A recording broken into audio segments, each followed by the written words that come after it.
मेरा नाम अनिल कुमार भारती है। मेरा गांव बिशनपुरा है, जिला बलिया का मैं निवासी हूं।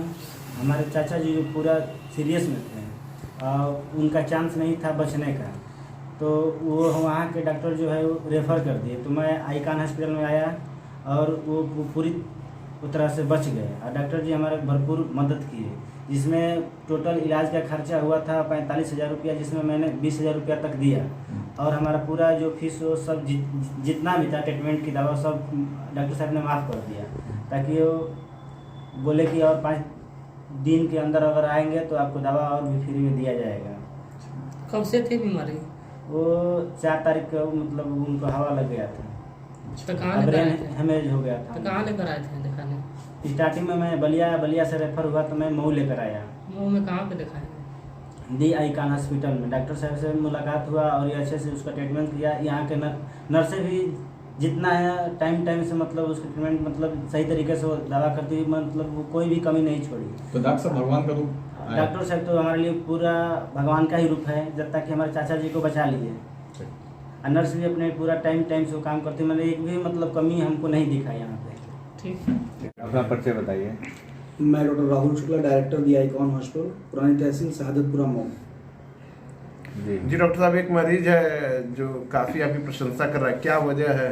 भगवान का रूप साबित हुए हैं आप? नहीं, देखिए, जो है जो मदद करता है वही भगवान बन जाता है। वो मैं हूँ चाहे आप हूँ, ऐसा कुछ नहीं है। लेकिन दूसरी बात ये है कि पेशेंट गांव में खेत में काम कर रहा था, ठंडक का टाइम है। ठंडक के टाइम में अक्सर क्या होता है, बीपी के पेशेंटों का बीपी हाई हो जाता है और बीपी हाई होने से उसकी दिमाग की नस फट गई थी और लगभग आधे ब्रेन में खून जम गया था, जिस कारण मरीज का खाना पीना और बोलना सब बंद हो गया था। मरीज कोमा की स्थिति में हमारे हॉस्पिटल में आया था रात के करीब 1:30-2 बजे के आसपास। हमारे इमरजेंसी डॉक्टर्स ने उसको मैनेज किया, हम लोगों ने इलाज किया और आज मरीज 80% तक स्वस्थ है। क्योंकि थोड़ा सा टाइम लगता है रिकवर होने में, तो हम लोग इसको 5 दिन की फ्री दवा भी दे रहे हैं गार्जियन को। और ये उम्मीद करते हैं, मैं इनको शुभकामनाएं देता हूँ कि इन्होंने अपने मरीज का अच्छे से इलाज कराया। कम पैसा होने के बाद या पैसा न होने की स्थिति में भी इन्होंने अपने हाथ नहीं खड़े किए, इन्होंने इलाज की लड़ाई को लड़ा। क्योंकि जब तक कोई गार्जियन इलाज नहीं कराना चाहेगा तब तक कोई हॉस्पिटल, कोई डॉक्टर कभी भी इलाज नहीं कर पाएगा। और ऐसा मरीज था इनका कि अगर किसी और हॉस्पिटल में जाता तो तुरंत उसके ऑपरेशन की व्यवस्था करने लगते और 1.5 से 2 लाख रुपए केवल उसका ऑपरेशन होने तक में खर्चा लग जाता। और जिस खर्चे का नाम सुनकर के ये बेचारे हमारे छोटे भाई की तरह हैं, ये उनको ले जाकर घर में ले जाते और अक्सर ऐसे मरीज नहीं बचते हैं। तो अगर कहीं पर ब्रेन हेमरेज कोई मरीज है और अगर वो ऑपरेशन कराने में सक्षम नहीं है तो आईकॉन हॉस्पिटल में लेकर के आए।